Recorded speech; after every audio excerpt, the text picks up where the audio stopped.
Good morning, everyone. We are here for a session where we know A to Z about Flame University. A heartfelt thank you, Anju, for taking out time and joining us for the session. I would want to take this opportunity to let everybody know whom we have today. We have Anju Deoskar with us today. She comes from a third generation of the armed forces family and has been an educator for 18 years. She has taught in prestigious IB schools like the International School of Bangalore and in this international school before she moved into the administrative and operation roles.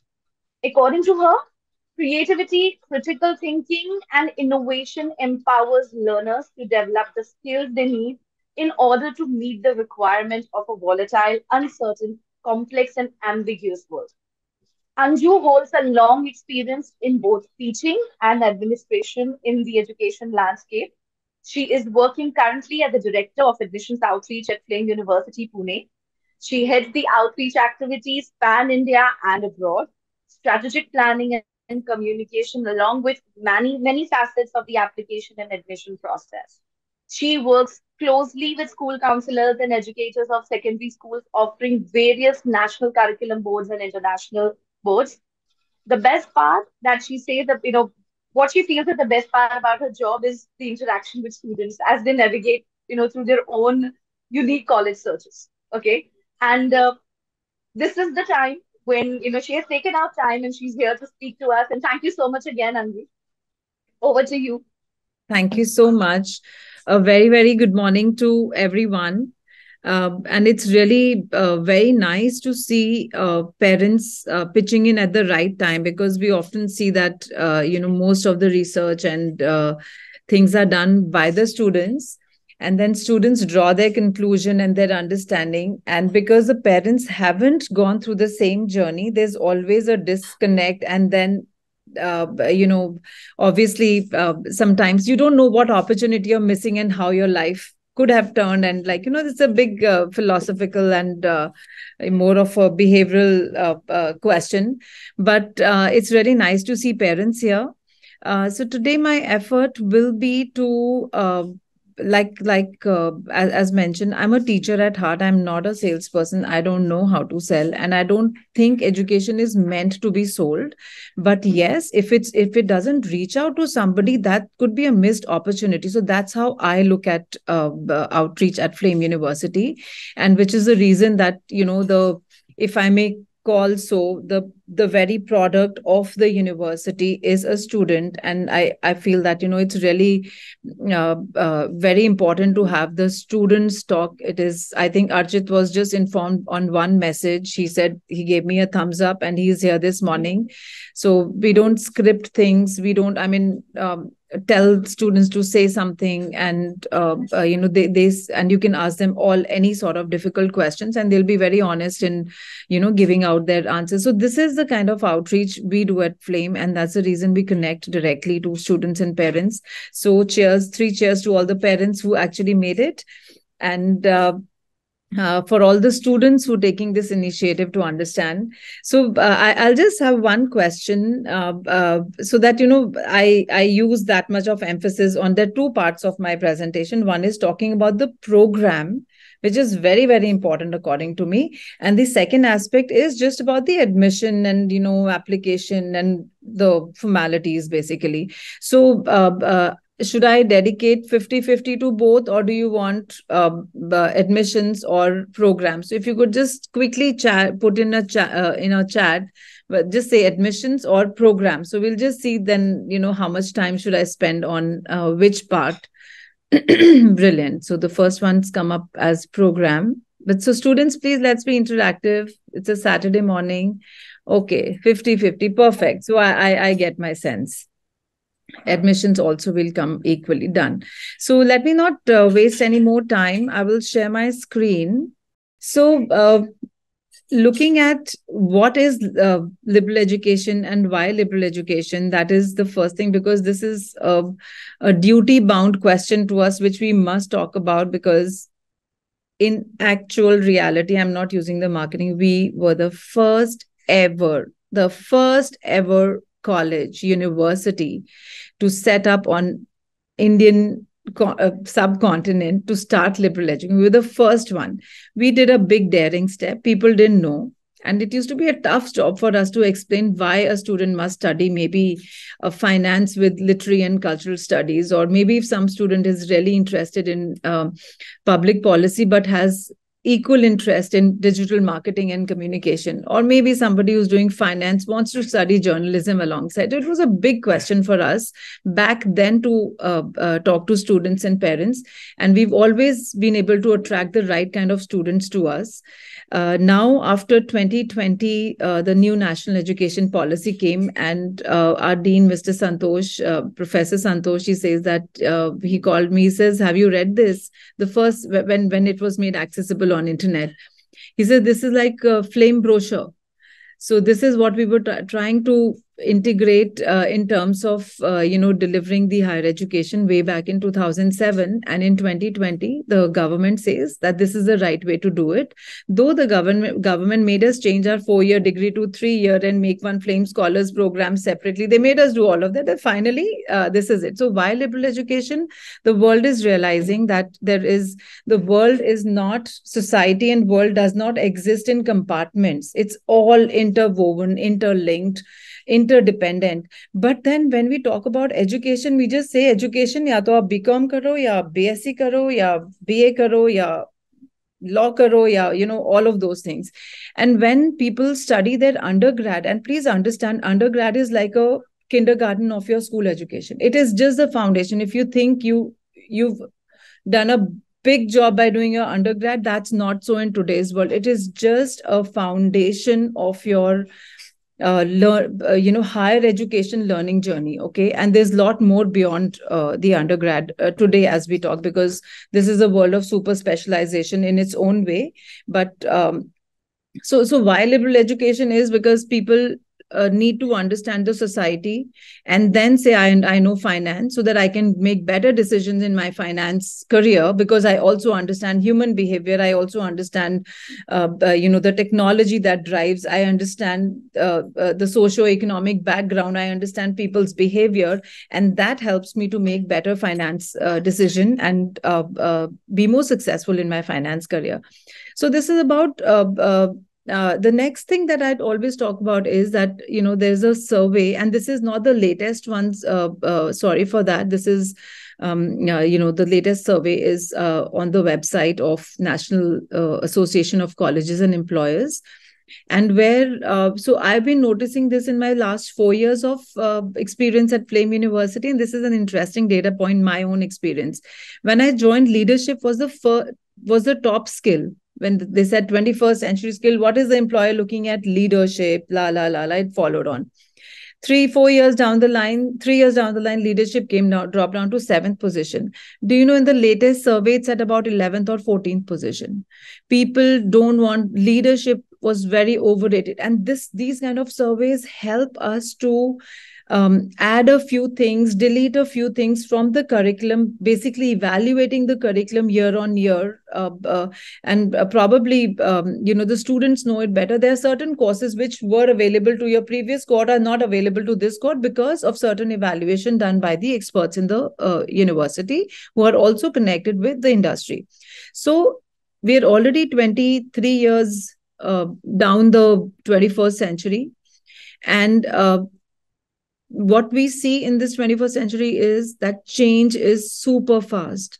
And you tell me, if I teach you to make a glass out of like a proper glass, and then suddenly the change, because the new trends and things are happening, so maybe something else come up, some other material, and now the world is following that trend, but only to make a glass. How are you going to run your house? How are you going to make money and draw money for your living? So whatever, by this example, what I mean to say is the skills that you are learning today are more important than the qualifications that you have, the degrees or the subjects you study. And in liberal education at Flame University, we do a huge amount of focus on the skill development. Like research is one of the top skills that the students learn. And 4 years back, this was a statement again made to me when I just joined and I was interacting a lot with my dean. He says, you pick up any student of Flame University when they come to the university, and down the line, second year, by the time they're in the second year, you give them a task, you give them a day, and it's easy for them to write 5,000, 10,000, 20,000 words.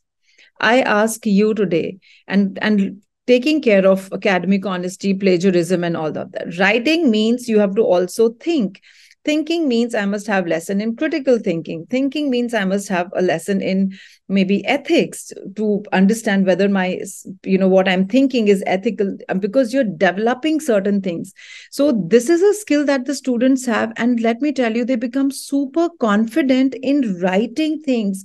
And that is one thing which was missing in the conventional education, and today that is something that everybody needs to have that skill. So whether it's teamwork, problem solving, communication, technical, all of these skills that the 21st centuries, the surveys are talking about, we integrate these into a curriculum by under these 10 major titles, if I may say so.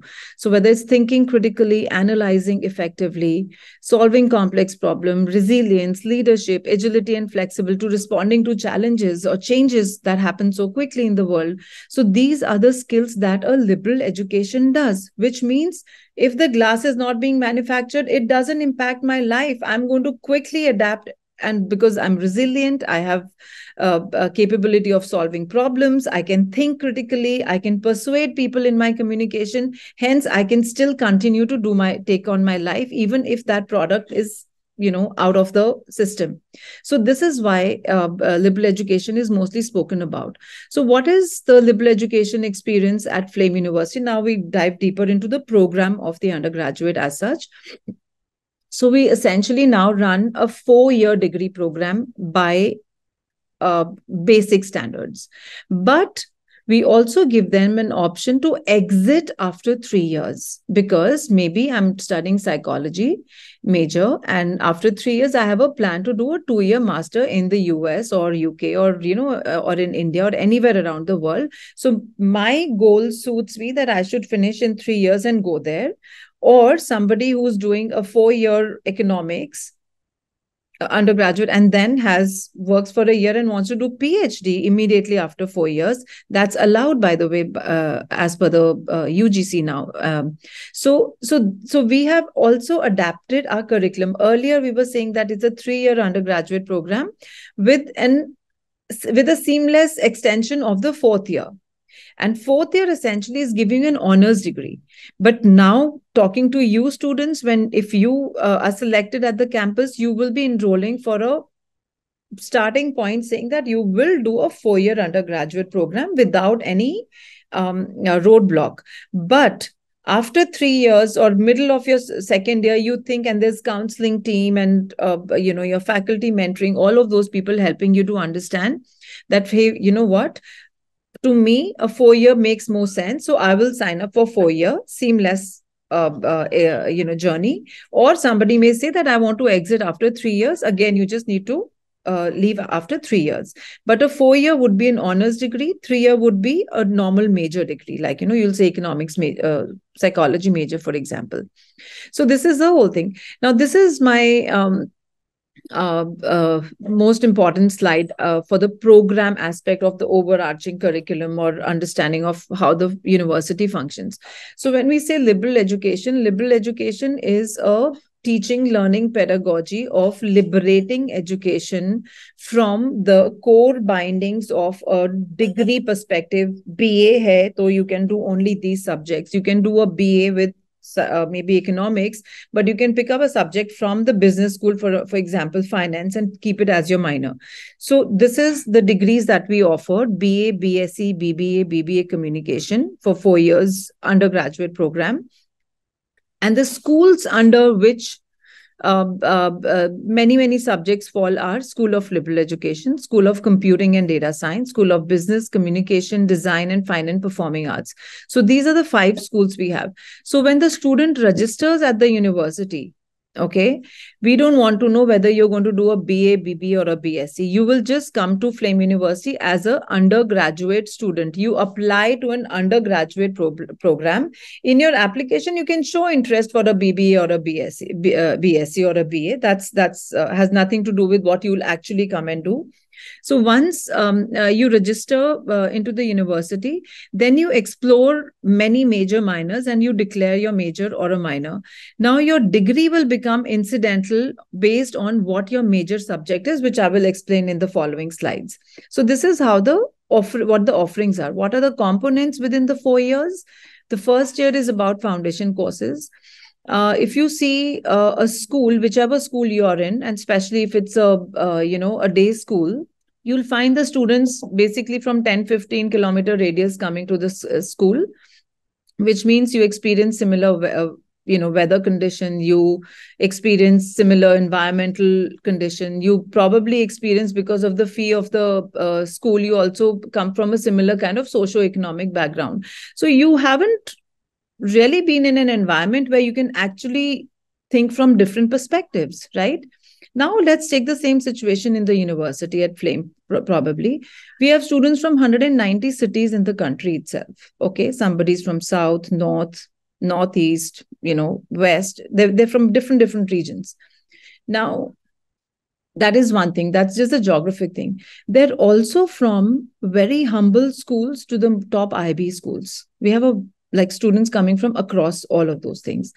Now, when they come to school, the university, and I did speak about the curriculum, we are really, we train students to write. Even if your school, if you haven't learned in any of the school based on what school you went to, you don't have to pay the brunt of it on your learning experience while you're at my university, at least.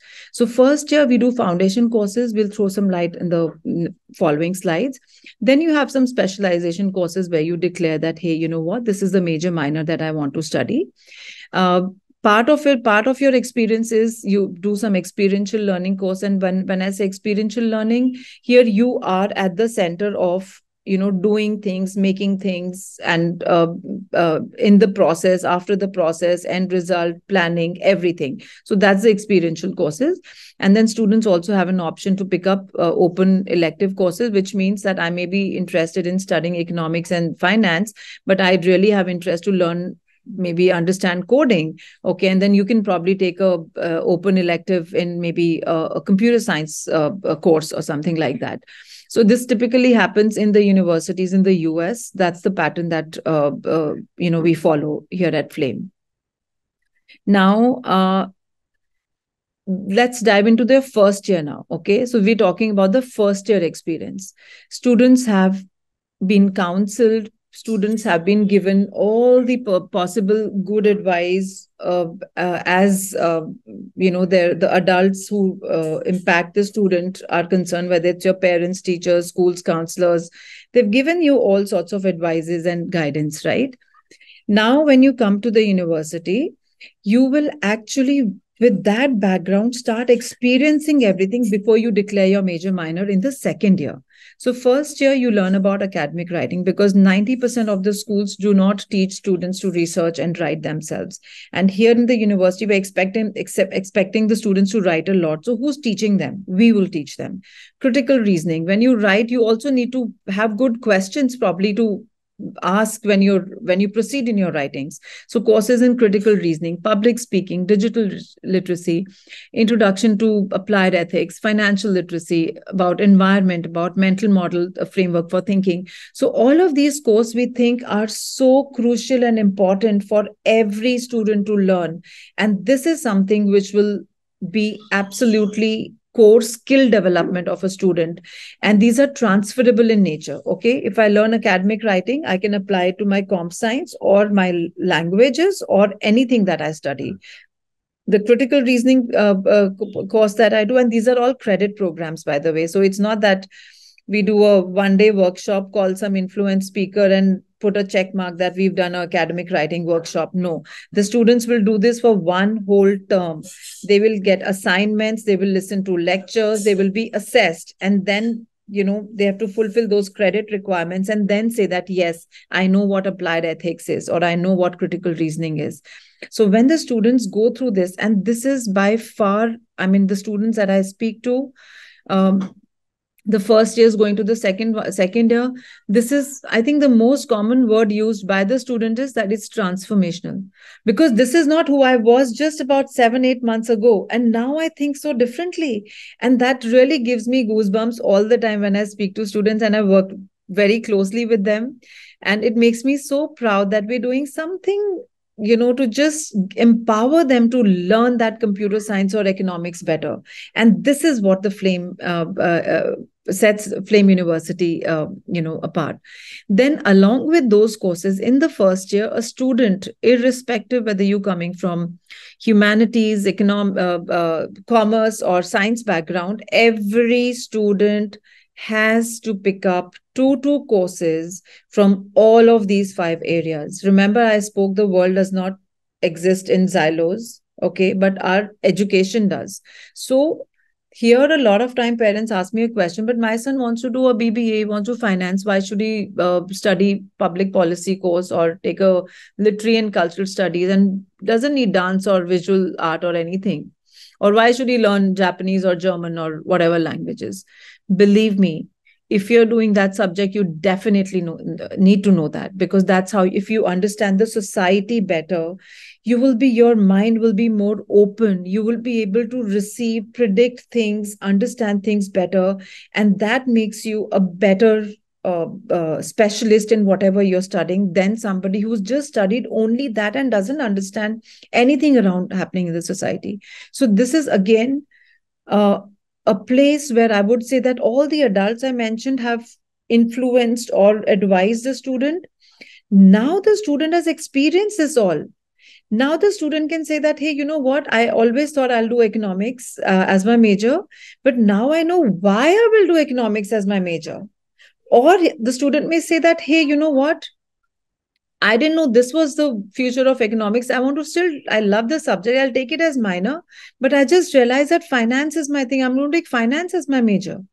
So this is your time, that when you really experience it in first person, sitting in the class, speaking with your faculty, talking to your seniors who have studied the same subjects, and based on that, in whole 1 year, you take the experience and then decide what major or minor you're doing. And that's again transformational experience. Now, what does the 1 year look like? This is just a very indicative list, where if you see, these are the 5 areas of knowledge, or universes of knowledge, that we call social sciences, humanities, physical, natural sciences, and so on. Every area has about 18 to 24 courses. Nobody in the country offers this, no one in the country.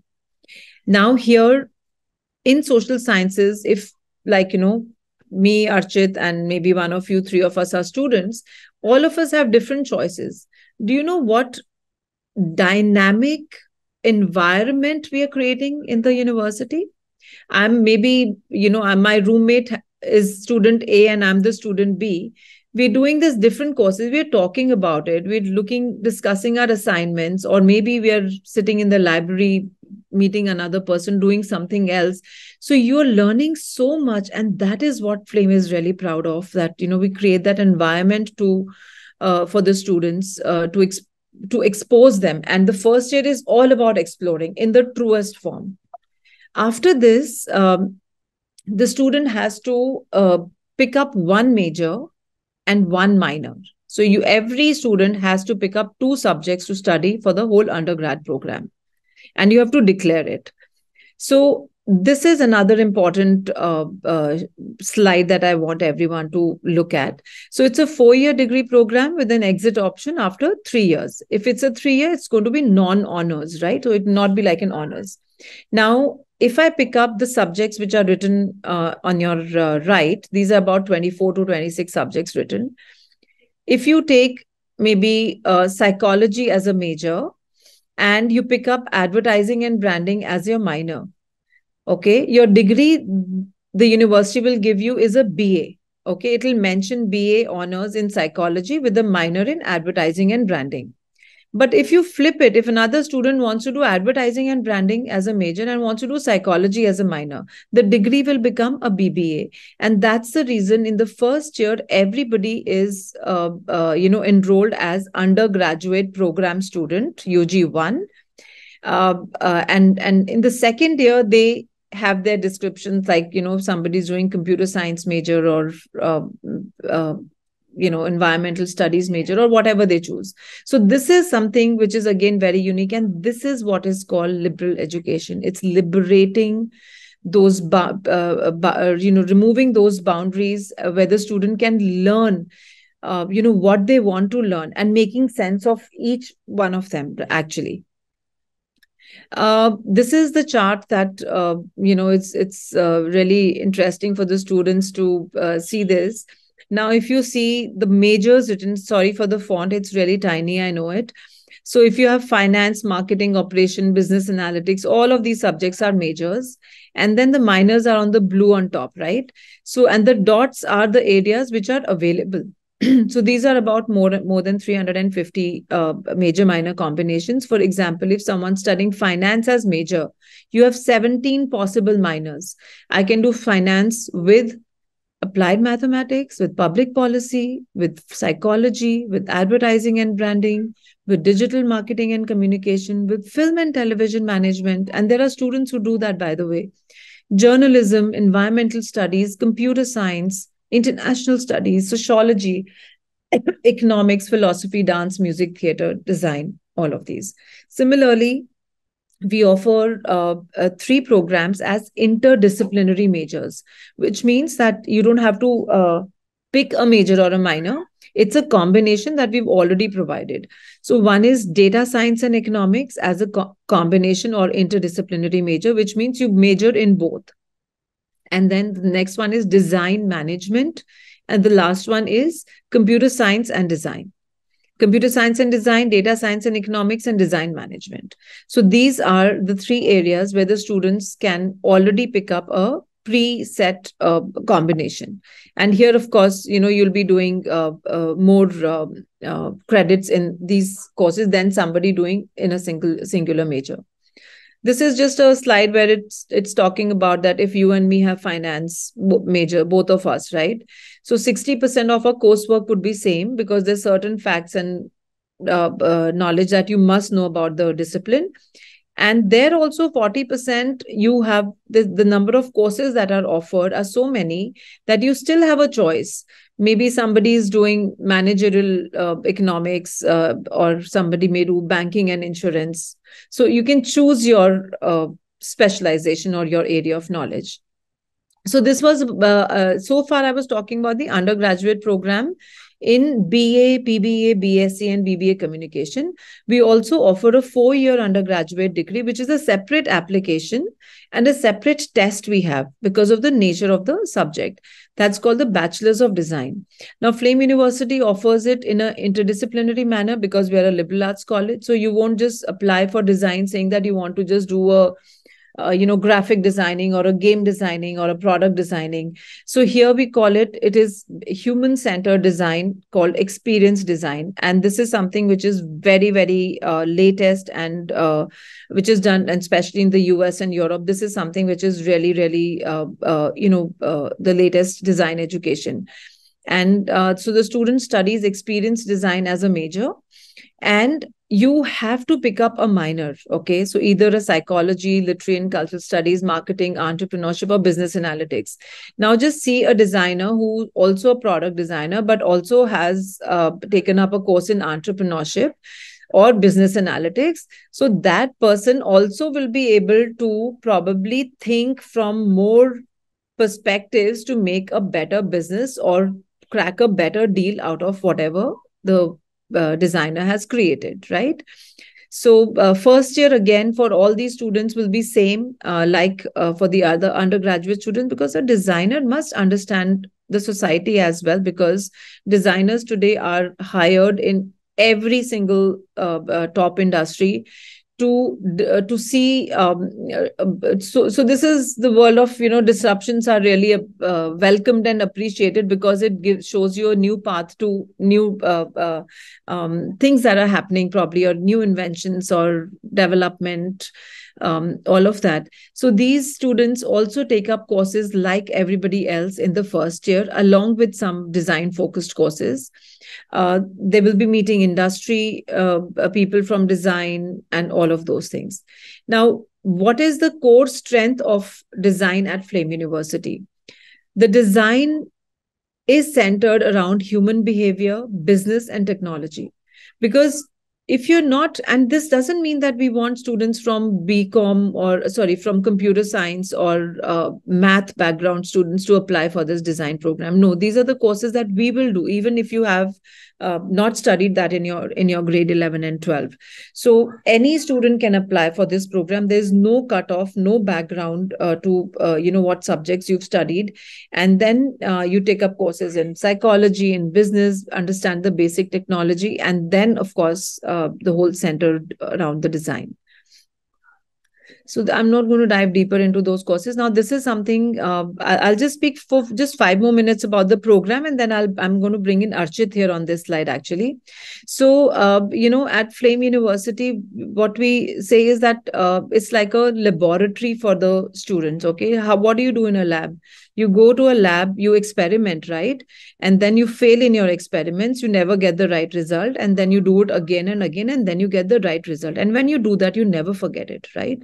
So we treat the university literally as a laboratory for students, where they're allowed to make mistakes, they're allowed to learn new things. And that happens when you actually give them the opportunity to apply their learnings of the classroom to a real situation. Okay, so developmental activity programs allow students to immerse socially, because we want that our students, whenever they become the decision makers, policy makers, or people who are going to lead, they must be empathetic about their own society. And we believe that everybody, every human cares about something around them. I may care about education, somebody may care about environment, you may care about mental health, somebody may care about LGBTQ community, somebody may care about the sex workers in the country. You have, everybody cares about something in the society, but just that we take too long to really figure out, or we just do it superficially to put a checkbox that we've done some social work. So here students connect with the cause that they think they like, and now they're adults, they've done all of those courses, remember, critical thinking, la, and all those things. They're much more evolved individual young boys and girls, and now they immerse socially to make a difference to the society. This is again a credit program. It's not that you can join your dad's friends NGO and get a certificate. That doesn't work here.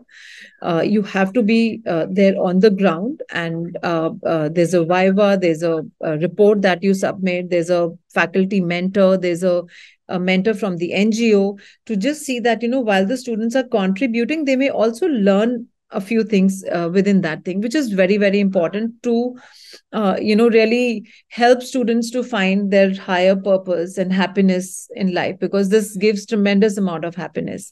The second thing is Discover India program. This is to do with research, but India is so diverse that we are attracting the whole world here, just that we ourselves don't value these things. The people from outside, they value our culture more than what we do. So this is a cultural and historical immersion experience. This almost lasts for about 6 to 8 months, Archit. About, yeah.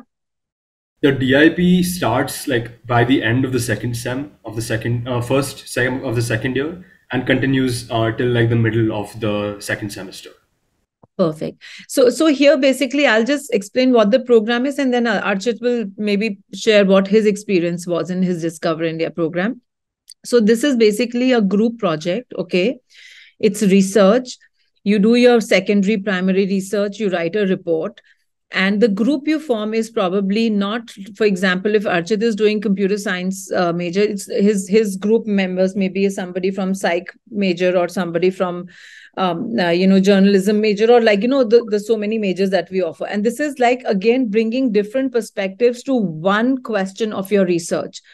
And you have to write a report for, it can be between 15,000 to 30,000 words, Archit, am I right? It's almost like a mini thesis for students to write that report. In past, we've made some documentaries, and it's a competitive research project. So please just share us the DIP experience of yourself, Archit, your title, maybe few other interesting your group members did, like, or maybe some other group did something which was applaudable. Just give us some information on that, please. So, for my DIP experience, my group was comprised of 13 people. Again, for DIP, you can't really go with a friend group, although it's supposed to be like, a research project. Ultimately, you go on a field trip to conduct some field research. You can't just go with friends. I mean, you could, as long as you're functional as a team. We've had like a few groups in the past that decided to go as a friend group, and chemistry didn't add up, and like, drama happens. You want to avoid that. You want a functional group.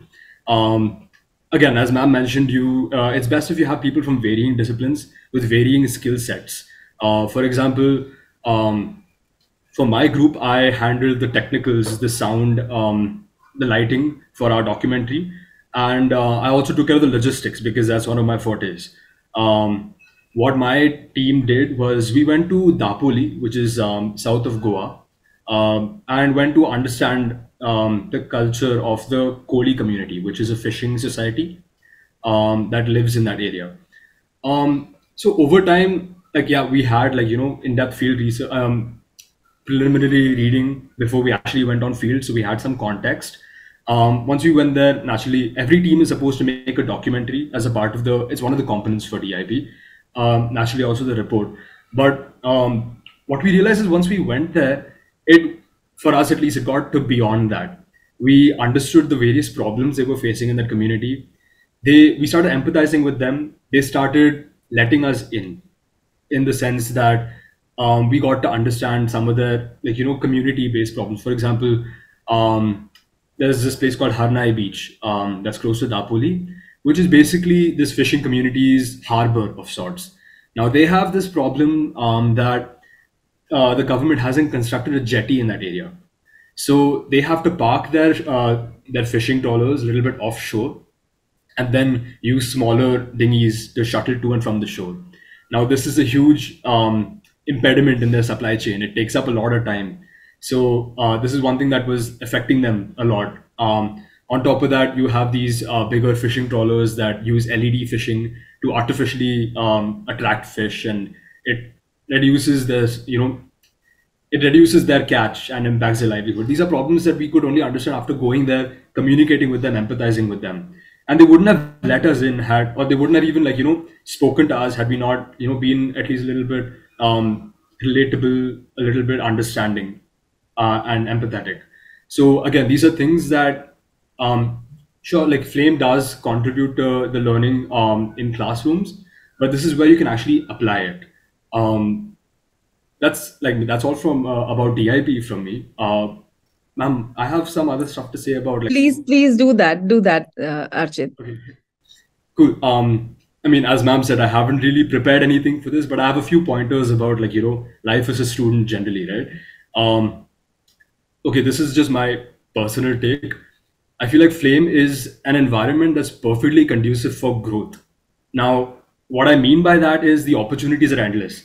Like, for example, sure, like I said, you learn a lot in the classroom, but Flame is one place that not just formally, but also informally provides you with so many places to apply what you've learned, either in the classroom or otherwise. We have various clubs and societies. We have like around 30 cultural clubs and 30 more sports clubs, for example. I was the president of the music club last year. I mean, yeah, you get to apply your logistical skills, your, team management, interpersonal skills. All of these come into play, and you don't feel like you're working because this is not something you've been assigned. It's something you've chosen to do. Yeah, we have like at least those are the clubs. Some of the clubs that we have: music club, dance club. You can see all of that on our website. I'm not going to go on about that. Another thing is we have like 5 big fests that happen every year on campus. You must, I mean, if you've had a look at our website, we have our intercollegiate fest, Flame Kurukshetra. Um, Again, this is another place where professionalism comes in, because you're dealing with money, you're dealing with people from other institutions, you're holding up the reputation of your university, um, and naturally you become a part of this bigger thing where you can contribute, in your own way, and it makes a difference. And like I said, opportunities are endless, but it also depends on, like, the student's initiative, right? um, you could be a student who just comes in for academics, finishes off your studies, scores well, and leaves. Or you could, dabble in like something new, something outside the curriculum, something, you can involve yourself in activities. That's totally your call again. But the option is there, the opportunities are there, and the environment, the other people, the other students, your peers, everyone is supportive of it. Um, and it does this particularly stood out to me, like at Flame, even compared to the I've been in like three schools before, and this is one thing that I found was, like, a huge contrast. That Flame not just taught me things, but also gave me a place where I could test them out. So yeah, that's about it from me, actually. You want to share something about your academics, what major minor you're doing, and why did you choose them? Probably because that's the stage these students are at. Like, they may be thinking that, hey, I want to do this. So what is your journey on that? That'll be really amazing to hear, Chit. Fair enough. So I'm a computer science honors major, BSc. So I'm doing the 3-year program. I think it's like stopped for the year after batch below me and after. So my journey was basically, I from the get-go knew I did not want to do, like, traditional, very focused, siloed degree. I always had an interest in computer science, but I knew for a fact I didn't want to do BTech because, like, I have family members, I have friends who've taken that up and are really not enjoying it. They're very candid about that. So yeah, from the get-go, I knew I wanted to do liberal education because the idea just appealed to me and it seemed really like, something that I'd want to do. So although I did have the idea that I wanted to do computer science in the back of my head, I feel like the one year that I enjoyed the most at Flame was the first year because of its exploration aspect. And that's one thing that's also causing me to come back for FSP, which is a Flame Scholars Program. I don't think it's offered for you guys anymore. Yeah. But it is, again, just the first year, but more advanced. You explore again. After you get your degree, you get to, like, mess around a little bit, take up courses that are not something that would be in your degree traditionally. So yeah, that whole idea of not restricting myself really gravitated me towards Flame. And my attitude has always been take it as it comes. So it worked out And nicely for what's me. your minor? What's your minor along with computer science, or you have open minor? Since I am an honor student, I don't have a Yes. minor. Okay. Yes. So yeah, I'll tell them about the thing. We have this honors program of so earlier. I mean, just 2 years ago, we used to offer economics honors and computer science honors in 3 years, and which mean that they could not take a minor, but they just dwell deeper into the coursework was doubled up, like, those credits were increased only in one focus because we were following the previous UGC, I mean pre NEP rules, right? But now post NEP, now the honors is automatically for 4 years for everyone. FSP that Archit has mentioned is a Flame Scholars program, which because of UGC's objection to us that why were we doing 4 year degree at way back in 2007, and we made it into 3 year plus one, which was the Flame Scholars program. So Archit is the last batch of Flame Scholars program probably now. Yes. Yeah. Can I also just add, like, so the year I joined, we were only offered BSc honors in computer science. But like every year, there are these new combinations added, and everyone in our batch is like, "Man, I wish I joined 1 year later because I want Great. this added." So every year there's new increments. So like there are good options for you guys. So I Yeah. mean, looks good. Yeah, great. Thank you so much, Archit. This was all about the program school perspective. Now I'll quickly, jump a few slides and come to admissions, keeping the time in mind because I'll take at least 15 minutes for that. So, there's a lot of research opportunities for students. You can assist a faculty in their research, like it happens in the universities in the West. This is a very common culture at Flame University.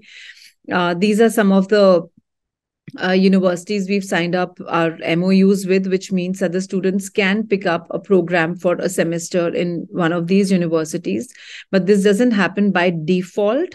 You have to apply for it and you must be accepted by that university, and it goes through the dean's office, right? A lot of opportunities for presenting your research in conferences internationally as well as locally. The thought leaders working at the university make the huge impact of, because these are the faculty coming in from a very very different kind of background, so automatically the quality of education becomes very international just by the experience the faculty comes in through. These are some of our notable scholars, and you can see, like, they're coming from a very good background. Faculty is a facility at campus is beautiful. It's just like unmatched, actually. A lot of student exposure to students club, service to society, peer mentoring, and all whole lot of things. This takes an hour to talk about the diversity of the students. This is the oldest slide. We have 190 city represented at the university, and male female ratio is, we attract more female scholars than male. That's a good thing for us, actually. We look at the kind of I think the things that we've created, they make women feel more confident in our campuses. Some career pathway options where the students, like, this is the question: what do you do after you do finish your graduation? So you can work, you can go into academia in terms of doing your postgraduate, being in education. You can join some economic think tanks, you can be a part of business development, join management, consulting, entrepreneurship, technology. There's a whole lot of things. This is again not the most updated. We've added more names to it. These are the places where our alumni are working currently, and we're very proud that they've made a marked and reach. And this could only happen because of the vision they carry. The students who graduate from Flame University in the undergraduate, finish the undergraduate program at Flame University, they basically take two pathways. One is the academic pathway, one the career pathway. Career pathway I spoke about. In the academic pathway, these are some of the notable universities where our students are studying, and every year the numbers just increasing in these prestigious universities. These are some of the alumni achievements, so this is all available on the website. I won't waste much time about the admissions now. So we already have finished one round of our one round of applications for 2024 intake. All of those who are in grade 12, please understand that we are going to look at your application only once you've 100% submitted your application. What does that application mean? You have to fill in your details, like your details, parents, your educational details. Then you have to pay 2,000 rupees as a application fee. Then after that, we ask you to upload the documents, the evidence, maybe your date of birth, your grade 10 and 11 mark sheets, your other achievements as a profile building activities, whatever you've done, or certain things you think will add to your profile when the committee looks at your applications. Upload those kind of documents, and then there's a statement of purpose which is part of the application that you have to write, and it's a very simple thing. We just give you 3 cues and you have to just give us your views on that. Once you submit after writing the statement of purpose and press the submit button, it will say your application is 100% complete and you can download a copy for yourself. That's when we view your application for a particular round. If today you're filling in the application, you can choose the Feb round or a May round or or just the Jan round. So you can choose, you get an option which round do you want to appear in. That could base on what your exam dates or what your preparation is like or what your plan is. Once you've done that, you'll receive an email from the admission office saying that, hey, you have your FEAT. FEAT is the Flame Entrance Aptitude Test. For those who've taken their SATs, need not take FEAT if their score is 1300 above, 1350 above. We advise them not to take the FEAT, and then we just assess them on the spot essay writing, which is part of the aptitude test. And apart from this, then the students also do and especially the essay that I'm talking about, we normally give you a statement and we want to know your opinion there. Okay, we're not judging you for what you support, what's your opinion. We won't judge you for that, but we definitely want to see how you articulate and support your opinions. So that is one cue for everybody when you take your feet, that we want to know what you think. Don't try diplomatic answers, right? Diplomatic views probably. Then we once you finished your feet oblique sat and the on the spot essay, then only we will call you for the interview. And not 100% of students get selected for the interview. There are few students who we do not send an interview call because we feel that maybe we may not be the right fit for you, or you may not be the right fit for us, because we like I said, we're very conscious of creating experience in your life. Okay, which means if a university, we want good education academic experience for you, and that we have to match it somewhere. After the interview is done, in 2 weeks, we declare the result. And that's when you can take a call whether you want to accept the offer or you don't want to accept the offer. It's both ways, right? We may select or not select you. You may select or not select us. That's upon your own decisions. But when we send you the offer letter, we definitely advise everybody who's gotten letter to please come on the campus and meet, because you will never know what we do till the time you don't come. And even to all of the students and parents I'm talking, Pune isn't really far. We're pretty much centrally located in our country, and it's a beautiful place. We have our campus stores on Tuesday, Thursday, and Saturdays. You can check it up and book it on the website. Please come and visit. That really opens up your understanding. And we have a whole lot of student ambassadors who volunteer to give you campus tour. So you spend almost an hour above with the students on campus. And there's nothing best to learn more about the campus than the student themselves. After this, if you want to know more about probably what is aptitude test, we're checking basically, it's a 120-minute test, okay? And it is MCQ based. We're looking at your verbal, reasoning, quantitative, and general knowledge. This is the moment this gets over, we give you 20 minutes more to write about 200 to 250 words in the essay. And that's where the written feat gets over. Only after that, we call you for a personal interview. The professor who's interviewing you has seen your grade 10 and 11 marks. We don't need your grade 12 marks at the time of admission. The professor has read your SOP, which is part of your application. The professor know your SAT or FEET score. And now the professor is meeting you.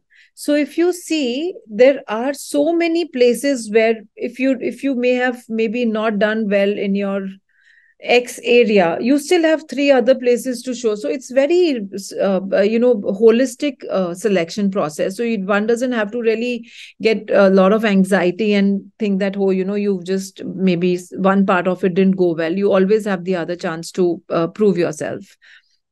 More information about FEET comes into a very, very detailed email that comes to students after they've filled in the application. Now, some of those who will be taking aptitude test for design school for the BDES program, there also it's a similar thing. The duration of FDAT will be 180 minutes. So part one is 60 minutes and 60 minutes for the part two, because it's a design thing. They'll give you a challenge where you have to give a solution to a challenge that they give you. We can share the sample papers with ma'am after the session, Neha. And here also for design, we accept UCED, NID, and NIFT scores, which are standardized tests in the country for design colleges. If you have given these, you need not take FDAT. Okay, but your personal interview will be part of it. So so this is pretty much, I think I've covered all of this. I will quickly tell you the requirements of the boards. Okay, if you are into any national curriculums, which means your CBSE, ICSE, or state board, we want to know that you finished your grade 10. And since we're having a small room meeting here, I'll be honest in saying that anybody who has above 65, 75% is a good candidate to apply to us in grade 10. But this does not mean, this is just an eligibility line I'm saying. But obviously, depending on the pool of application and selection and how every student performs, selection is made. But that's the basic cutoff. You may have had maybe 70% in your 10th and similar in your 11th, but you maybe did extremely well in your feet and interview, you may have an offer, versus somebody who had a 85% and messed up somewhere else. So we are very, very, we give importance to every aspect accordingly. For those who are IB students, we do not yet accept IB course or the career program yet. For us, you must have an IB diploma, which means you must be doing your extended SAT, OK, and CAS. And you must pass a diploma. That's the basic eligibility. But ideally, anybody who's above 32 points is a good candidate to apply to us. For those who are doing Cambridge, now Cambridge has two aspects, very clear for you to understand, that we're looking at your O level. If you're a complete Cambridge students, we're looking at O level and A level. At O level, you must have 5 subjects with English included in these 5. That's your prerequisite.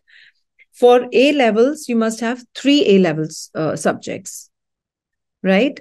For those who may have done a national curriculum earlier and now have moved to Cambridge, they must have whatever national curriculum they were, whether it was CBSE, ICS, or anything. They should have, the 10th eligibility from that board. They should have done their 5, 6 subjects, whatever that board requests students to take. But in your A levels, you must have 3 A level subjects in your 12th, right? In your Cambridge. We offer a lot of scholarships. Basically, if I have 2,100 students right now, 700 of them are on scholarship, which literally means 30% of our students are on scholarship. Most of them on merit-based, some of them on financial aid base, and some of them on the special scholarship, which means you may be a national player or a national performer, or you have a special talent for which you've negotiated with us for a scholarship.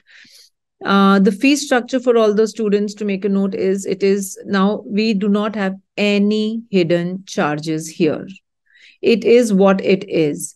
Every student's cost to Flame would be 10,45,000 for the whole year, which will include every basic need of a child that the child needs to have on campus, which means your resources will be made available to you, what you need to study, all the facilities, which is far beyond what we actually charge. I mean, the standards are really very, very high.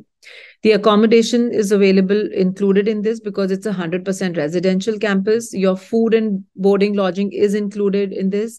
And there's certain caution money, which is also deposited with us. The only thing extra that you need to pay here, if at all, if a student has, maybe not cleared one paper and you need to apply for that paper in the next semester or something, you need to pay a 10,000 examination fee for that particular subject. The same fee carries on into the second year of the students, and then third, fourth year is basically 5% more than what you've paid. Early decision cycle is over. We had our deadline on the 3rd of December. Students have already given their feet, and within 2 weeks, we'll be declaring their result. Maybe by Christmas or around Christmas, the students will have their results. Right now, we are receiving applications for the next cycle, which is the online cycle 1. These are, again, please understand, a lot of questions are coming to us about whether these are binding offers or non-binding offers. So whether it's early decision or any other decision, simple processes, same fee for everybody, whichever part of the world you're coming from. There's no NRI, there's that extra money fee, nothing. Same fee, same selection process, and same offer letter that goes to everybody. Once you accept the offer, you pay a certain amount to block your seat with us, so that we do not offer that seat to somebody else in the following rounds. And you have to pay that money. I think, if I'm not wrong, it's about ₹1,00,000. But by paying 1,00,000, you've closed your seat, right? Now, maybe, I'm just saying it, maybe in March, April, June, whenever, maybe you think that, this is I have some better choice, or maybe my thought process has changed, I need to do something else, you can apply to us for a withdrawal.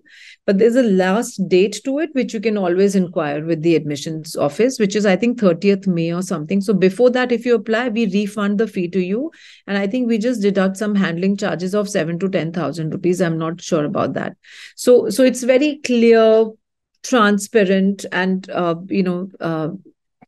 so that's for everyone, about the application and admission forms. For the students who are in grade 9 and 11, we also have a summer immersion program. The dates we'll share with ma'am. And, here basically you get to experience whatever I spoke about under graduation. If that's a pizza, this is a slice of a pizza. You come to campus, stay for 10 days, understand what liberal education is, explore different subjects. Maybe you understand things little more better, and it helps you in making your decision for any university you may apply. And also, by the way, people who do these summer schools, uh, you may apply in any university in the world. They do value students' engagement with universities. We keep doing these kind of engagements. The latest one that we're doing is we're offering a 3 day summer boot camp to only design aspirants. And if there are any, ma'am, you can please send us their names. We can to Neha probably, and we'll get in touch with them. Some students wants to know more about the interview questions, like how it will be like, what do we look at the interview? So I was having a conversation with Professor Said just last week, and he interviews a lot of students. I said, "What do you really look at it?" Because I'm into the admission, so I want to know, that perspective. So I think the faculty is very clear. They see it's not a regular conventional university offering a conventional degree program or subjects. We want to know whether the student is the right fit for us, and whether we are right fit for. This was the statement he made, and by this I asked him, what do you mean by that? So they may ask you questions. If I'll just give you two examples. Okay, if you are a student A, you're very passionate about studying finance, and we want to see how curious you are to learn other things also in life. We don't want a rigid student who only wants to study finance with us. Then in that case, we won't be meeting the student's requirement, because we'll force him to study psychology and probably 10 other subjects in the first year. So we're not matching there, right? So those kind of things, we're looking at. And this faculty, they're very smart. They have their own way of asking questions and getting to know, so you can't fake them. And it's better not to fake them, because sometimes things that happen for good. It's just that we really want to know whether you're the right fit. If you're a student who really harped on your some passion for maybe a subject, and you say you've done these 20 things, then the faculty will be very curious, what are those 20 things? And they may ask you questions. So if you bluffed it there, definitely you're not going to be offered a seat, 100%. We don't want people, we want honest people who say that, what, this is my dream. I've never been able to do it, and I want to do it. If you can convince a faculty, he'll say, wow, this is the student I want. So just be yourself. So that's why I don't give you any extra tips. Just relax. Take a deep breath. Be yourself. You can also ask a question in our interview, by the way. Okay. So it's not like a strict interview. It's just like getting to know you. And I don't think so you should really stress too much about that. Sachi has a question, like, while we're offering so many subjects, just in case if there are less number of students in one subject, will we still allow the student to go ahead and attend the classes? Yeah, so if there are less than 4-5 students, then they may probably ask you to. If it's a combination where a student wants music with maybe economics or something, and that timetabling is a problem. Okay, because that's not a very, very popular course. I'm just giving an example. Okay, then there might be that you suggest that, okay, fine, you can still study music in your open elective, or join the music club where you can learn more music, or they will suggest some courses. But I've not heard. Do you have any students like that, Archit, who did not get accommodated somewhere? So, ma'am, for most courses, I think it's viewed individual course-wise per sem and term. So, Okay. if that, as you rightly stated, if there's under 5 people, typically that course is just not offered that particular session. But there Yeah. have been exceptions to this also, from what I'm aware. Because Santosha told me they've run a course with 4 students in applied mathematics and something. Yeah. I think the university will just check how important is that for you and how you can convince. And normally with this kind of, and that's why we're selecting right kind of students. So normally we don't face this problem. But yes, it's a valid question, and depending on what course it is and at what time, the answer will depend. But majorly, we're running a lot of different courses. So our classes, they typically start from 7 in the morning, and what's the last class scheduled till 8 o'clock probably? 8 Yeah, p.m. 8 p.m. Yeah. So classes happen and depend, and that's why we can accommodate 350 major minor combinations. So there will be a place. I mean, what we're offering normally, I think you will get an opportunity. Someone wants to know how many seats we have. So we'll be taking about 750 students in the undergraduate program. Like last year, we also took the same number. This year also we'll be taking the same, because we can't take any extra number. We have X number of beds, and those many beds only can we fill, or the rooms probably. Yeah. I guess with this, we have answered all the questions from the students. And thank you so much, Anju, again. Students who are with IMS and looking forward to apply for Plain University, you all can get connected with me. I would make sure that you guys are prepared well before you go for the interview. And as Anju said, they want people who are true to them, themselves and just being themselves. We would have a conversation and we would make sure the support is provided to all the students who are looking at applying for Plain University. If there is any parent who want more information, you all can get in touch with me and we would be able to discuss it further. Okay. Uh, we do have something in the chat box. Okay. If there is any further questions, you all can get connected with Neha. She would be the best person to provide you with further, any answers for the questions which we possibly, I'm not able to help you with. Mhm. I also wanted to know about campus placement. Anju, if you can, Yeah. kind Sure. of just elaborate a little bit more on that. With my 4 year story, like for example, if we had about 350 graduating students 4 years ago, and now we have about 650 graduating this cohort. In any number that we've seen, about 60% of them, or maybe a little bit more sometimes, persuade their higher education. They all go for their post graduation in India, and a lot of them abroad as well. So that is taken care at the universities. There's the counseling session. Students can seek help of the placement office and get their placements in these universities within the college. The remaining students do apply. Out of that number also, we have a lot of students who go back into their family businesses, work for a year, and then go for a post graduation. So we're tracking our alumni career trajectories. The remaining who apply for placements, 100% placement is done from the campus. But you need to apply, you need to be, and there are sessions from the placement office where they kind of train you for what kind of industry you should be applying, and help you make your CV better, and all of those support is done. And I did share in one of my slides the companies where the universities, our alumni are still are working. Great, great. I I hope just had one Aruni. question, one information which I forgot, and Archit is here. I just remembered looking at his face just now. So we have this group of student ambassadors who are our uni buddies. Okay, so these about 50 odd students with different kind of combination, and this time we've included a lot of first years also. Okay, so that they can really tell you about what they are experiencing. So if you go on chat with student ambassadors on Flame University, you'll come to a page. You just have to register yourself once, because we want to protect privacy things, and we make sure that our students are safe there. So you have to register, and then you can chat as much with whoever one of those 50 students you want to know from which major minor they are coming from, and that really helps. So this time, the first year students who are our student ambassadors, they said that, I chatted with this one, I did this, and this was so helpful to me. So this really helps students a lot. Yeah, I think Neha has already posted something there, right? Yeah, I'll share the link. Yeah. There's a link there. Just copy and just go and explore more students. But I request humbly to everybody: book your campus tour, come to the campus. Ask for me if I'm on campus. I'd love to meet you.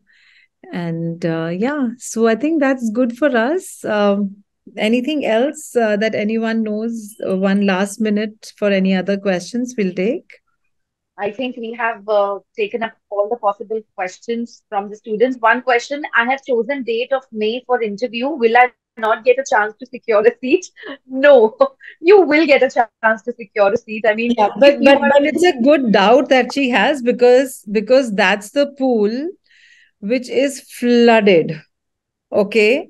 So it's just do the probability, and then, it gives you a little answer. So people who are focused, who are working towards their applications, I think they all finish in early December, Jan, Feb.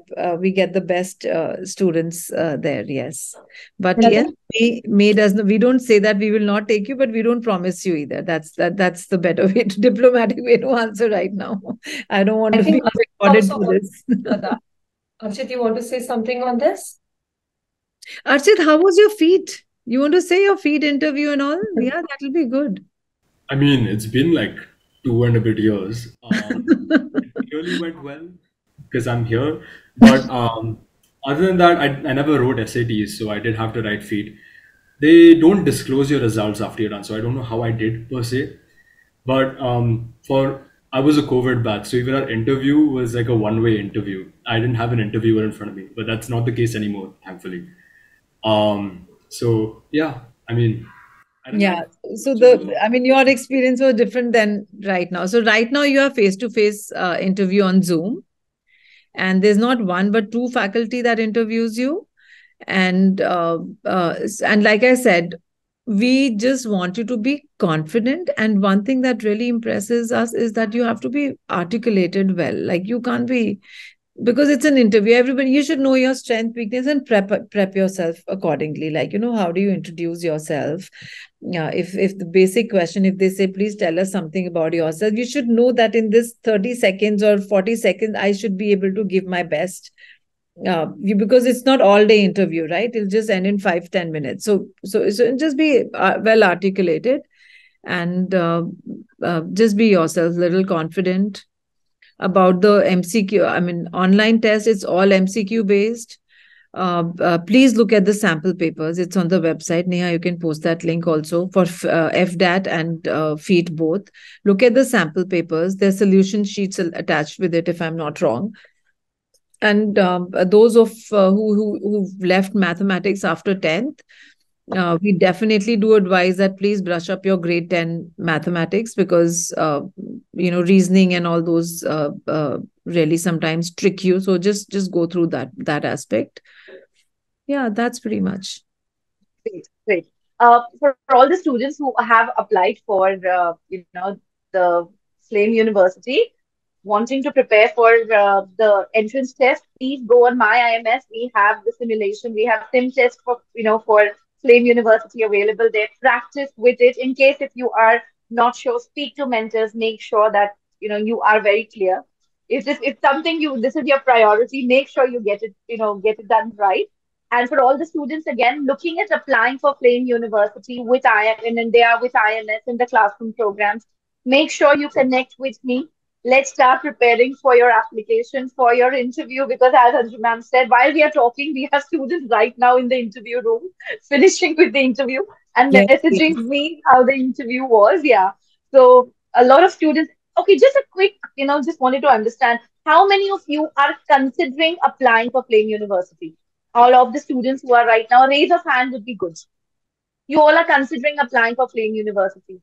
Yeah, I know a lot of them here who are applying. But apart from this, in case if you guys are, in the next of the round, if you guys are considering or want to possibly discuss it over, let's have a conversation. I would be available for a one-on-one conversation.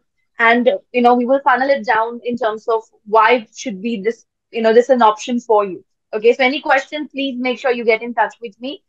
And I guess we have covered all the questions today. I hope this was helpful. Quick raise of hands from everyone. Was this helpful? It was helpful. Yeah, it was indeed helpful. In fact, I got a lot of information. Oh, thank you so much, guys.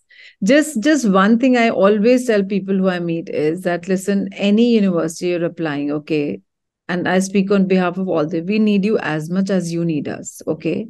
So don't stress whether sometimes you may have an A option on top of your list. You may not get it. There's a lot of probabilities there. So please, why a counseling like this helps you is that you must have a list of at least three, four, five options and reasons to why those options are there, and take a very informed decision. Don't stress yourself up. It's not going to, if one thing isn't working, something else will work. I mean, you don't know what you missed, right? Because you never had an opportunity. So make the most of what you have. This is a lifelong tip that I'm giving you, because it's very, very common these days that students, and especially the youngsters, they really get impacted and spoil their mental well-being in that. Be Try to be happy with, do the best in your given space. What you get, excel there. That should be your thought process. However, whoever applies here, we've given you a lot of tips and given you a program brief. Anybody can come to campus. If you want, we can leave, maybe Neha can leave her email ID. Anybody wants to write to us about specific thing, or student ambassadors on the website. We're all here to help you without imposing our own thought process. Okay, we'll just give you information as it is, and that might just help you make a choice. And I wish all of you the very best. Any university may say that we focus X on this and Y on this, but please, end of it, understand you have to perform in your academics, because we're living in the country which is overly populated. Okay, I like all of you, and I'll get depressed and sad if I know even 10 of you want to join and I can't offer 8 of them because they've not scored this thing. I'll feel bad myself, okay? But that is what we have to do. So that's why just keep a lot of options, and at the same time, if you have 70% marks, try and work hard. You still have 5 months. Try and work hard to make that 17 to 75. I'm not saying aim for your 90, right? So just push yourself a little bit, and plan it well. So these are certain things which definitely help people overcome different kind of challenges at every step. So that was all the gyan from me, and I'm going to say bye to you finally, and hope to see you guys on campus, right? If you're there, my name is Anju. When you come on campus, ask for me, and I'd love to meet you. Thank you, Anju, for taking out time again and doing this for us. Neha, thank you so much for helping us through. And Archit, again, thank you so much. It was really pleasure hosting all of you. And thank you again on behalf of IMS. Thank you, Thank students, you so for taking much. out time on Thank you. Saturday. Thank you. All Thank right, you. then. Bye bye, everyone. All the Bye. best.